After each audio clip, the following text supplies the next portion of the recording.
Salam alaikum. Dans cette vidéo, on va continuer, on va finir la dernière partie du chapitre 2, la programmation sur des automates programmables industriels.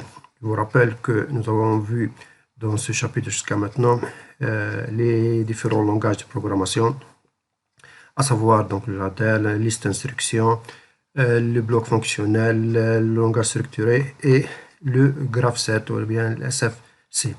Ensuite, nous avons vu quelques fonctions standards, des fonctions numériques, fonctions arithmétiques, opérations sur le bit, etc.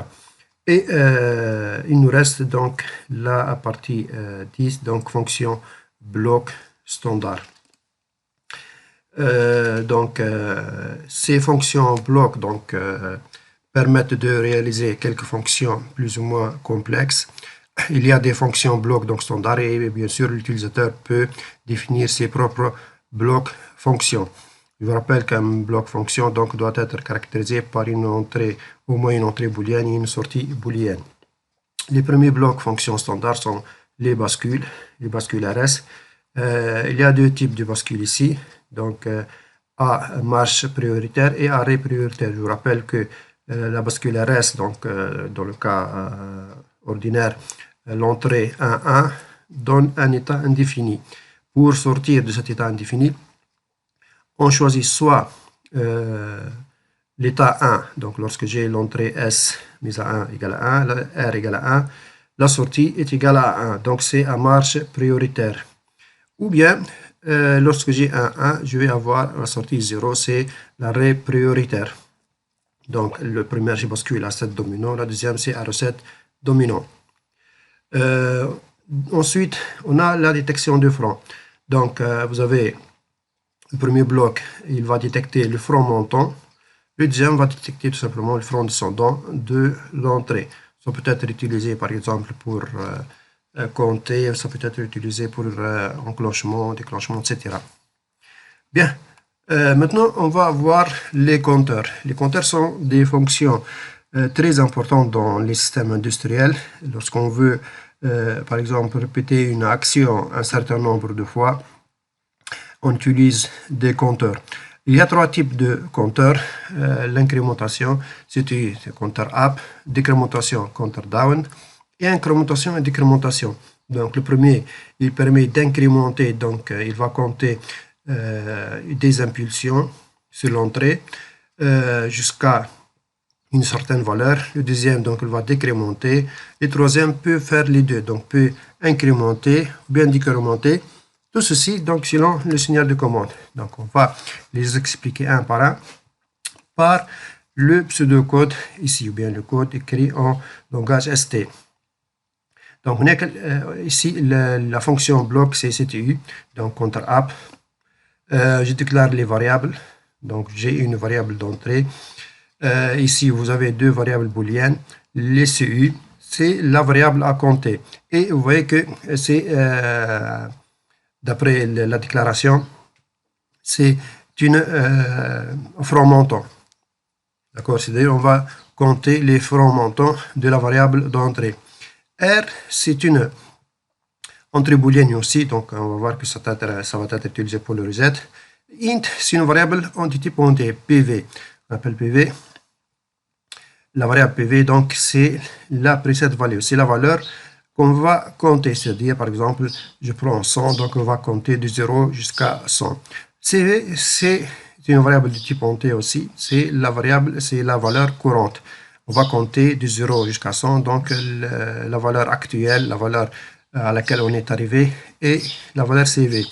Q est la sortie booléenne. Elle est égale à 1 seulement si j'ai PV, CV, supérieur ou égal à PV. C'est-à-dire on a terminé le comptage, la sortie passe de 0 à 1. Donc ceci est expliqué dans ce programme. Donc vous avez ici la déclaration de variable. C'est une variable booléenne de front montant. R, c'est une variable booléenne simple. PV, c'est une variable entière. Fin de déclaration des variables. Et on a deux variables de sortie.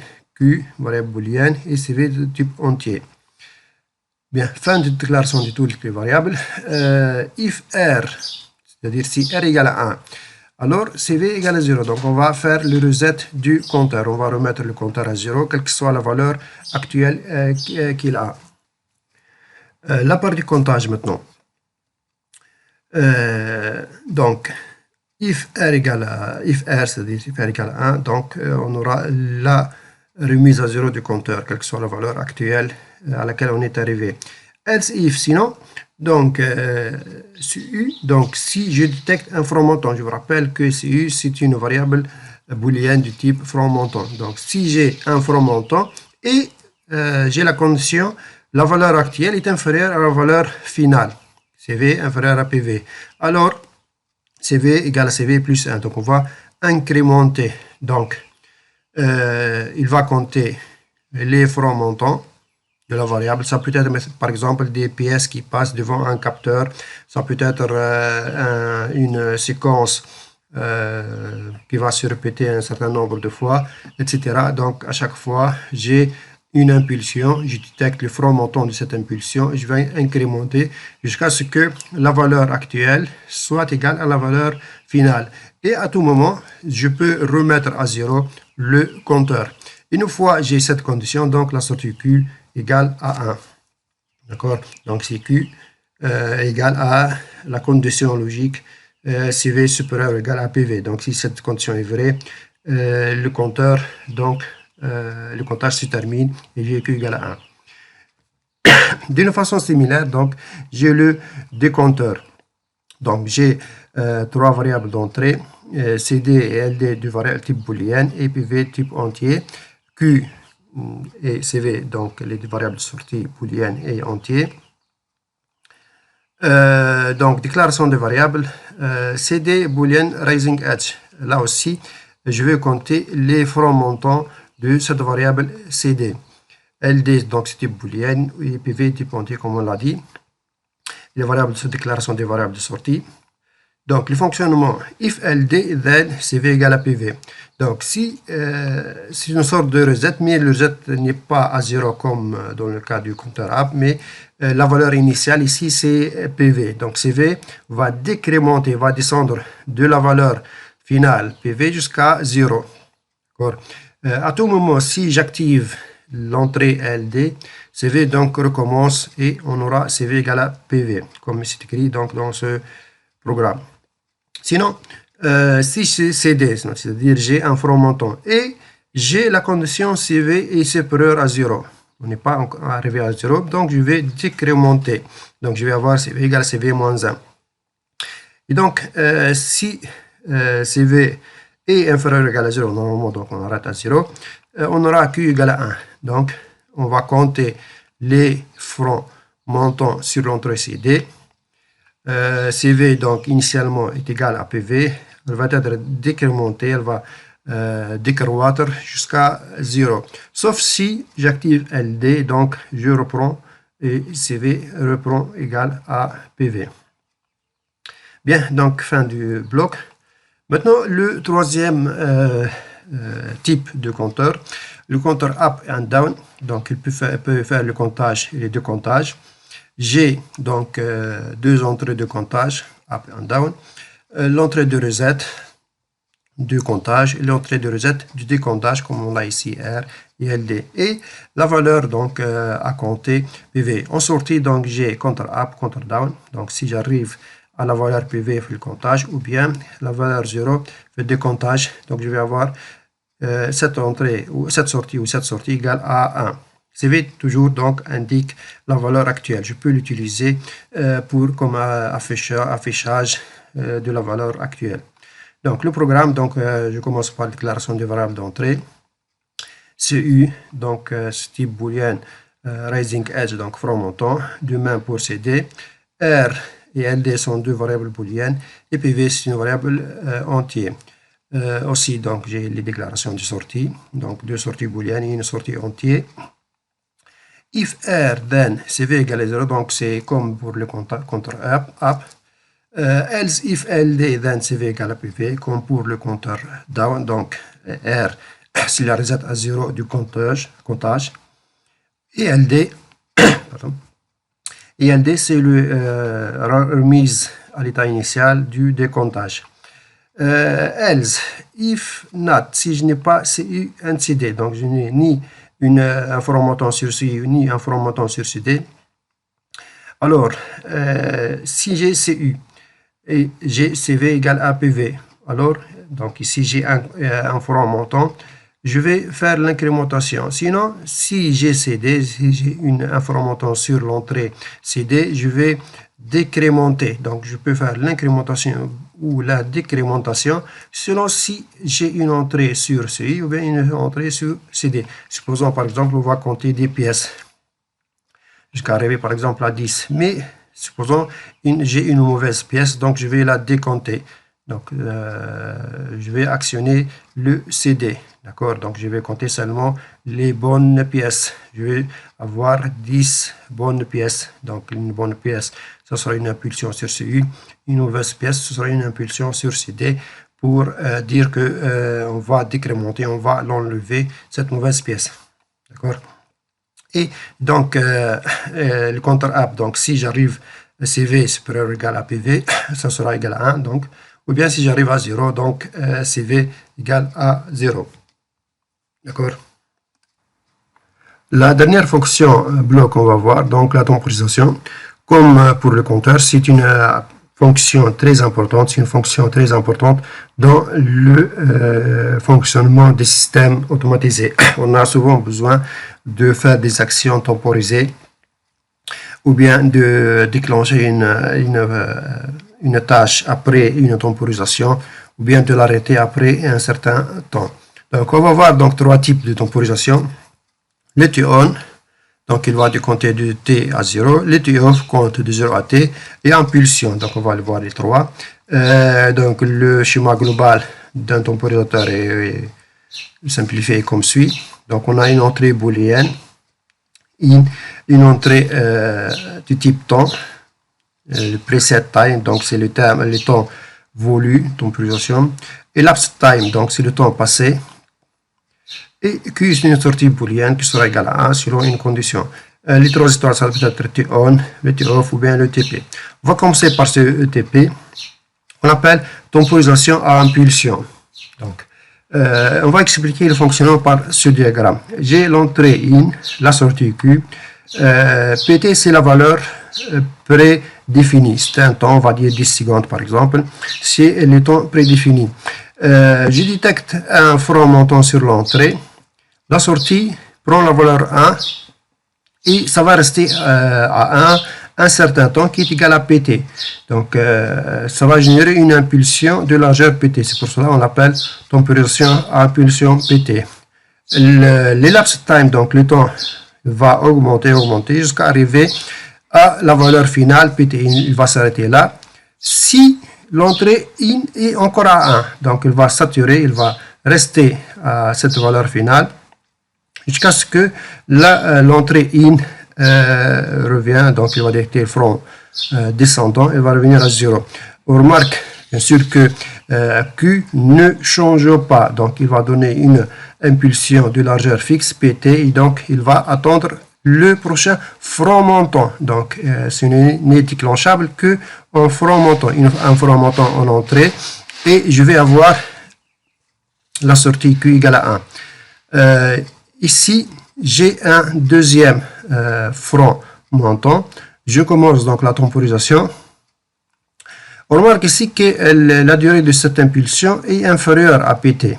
D'accord? Mais et il y a un deuxième front montant qui vient avant la fin de cette impulsion. On voit bien que ça n'a aucun effet sur l'entrée.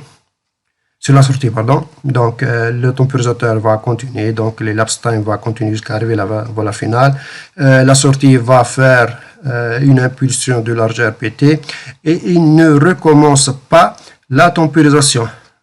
Donc, il tient compte juste du premier front montant. Juste le premier front montant. Et il va générer une impulsion de largeur PT, indépendamment de la variation de l'entrée.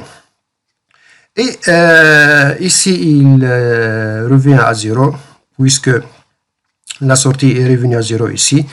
Et la temporisation revient à 0 aussi. Donc, troisième donc front montant, j'ai exactement comme pour le premier. Donc, pour résumer, donc, ce temporisateur détecte le front montant de l'entrée. La sortie va prendre la valeur 1 une certaine période fixée PT. La temporisation donc va augmenter jusqu'à arriver à PT. Il va revenir à 0 lorsqu'il y a un front descendant en entrée. Et un deuxième front montant dans une période inférieure à PT n'a aucun effet. Bien, donc vous avez ça. Temporisation T-on, on delay timer.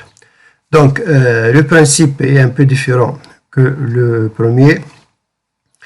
Je détecte un front montant, donc le temporisateur détecte un front montant à l'entrée. La sortie reste à 0, mais je commence à faire la temporisation jusqu'à arriver à la valeur finale PT. En ce moment-là, la sortie prend la valeur 1. Donc, la sortie prend la même valeur que l'entrée, mais après un certain retard au démarrage. C'est pour cela qu'on l'appelle en delay timer. Donc, c'est un retard à la mise à 1. Donc, une fois la sortie Q prend la valeur 1, elle reste 1 tant que l'entrée in est égale à 1. Un front descendant de in donc remet la sortie Q égale à 0 et ET égale à 0, les deux sorties à 0.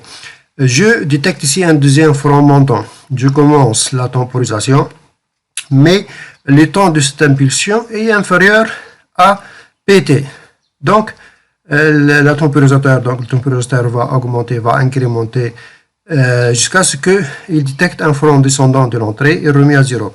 On voit bien que la sortie reste à 0 puisque la durée de cette impulsion en entrée est inférieure à PT. Je reprends ici un troisième front montant, donc je commence la temporisation jusqu'à ce que un temps PT soit passé. Et en ce moment-là, donc la sortie prend la valeur 1 et elle reste égale à 1 tant que l'entrée est égale à 1. Une fois l'entrée revient à 0, la sortie revient à 0. Donc, pour ce temporisateur, la sortie prend la valeur de l'entrée, mais après un certain retard PT. Si le temps de l'impulsion de l'entrée est inférieur à PT, donc la sortie reste à 0. Le troisième et dernier type, c'est la temporisation T-off. C'est un peu comme le précédent, sauf c'est un retard à la mise à 0. Donc, j'ai un front montant en entrée. La sortie prend directement la valeur de l'entrée et elle reste, la sortie reste égale à 1 tant que l'entrée reste égale à 1. À un front descendant de l'entrée, je déclenche la temporisation. Donc là, l'entrée devient 0, mais la sortie reste à 1. Un retard est égal à l'impulsion à PT. D'accord? Donc, je vais mettre à 0, mais après un certain retard égal à PT. Donc, temporisateur va commencer jusqu'à ce qu'il arrive à PT. Il remet la sortie égale à 0 et je maintiens la valeur de ET égale à PT. Un front montant, un nouveau front montant, donc va remettre le temporisateur à 0. La sortie prend la valeur de l'entrée. On remarque ici que l'entrée est revenue à 0 avant PT, dans un délai inférieur à PT. Donc, la sortie reste égale à 1. Donc, on remarque que la sortie ici revient à 0, donc j'ai un front descendant, donc je commence la temporisation, mais ce niveau bas, donc l'entrée est restée égale à 0, un temps inférieur à PT.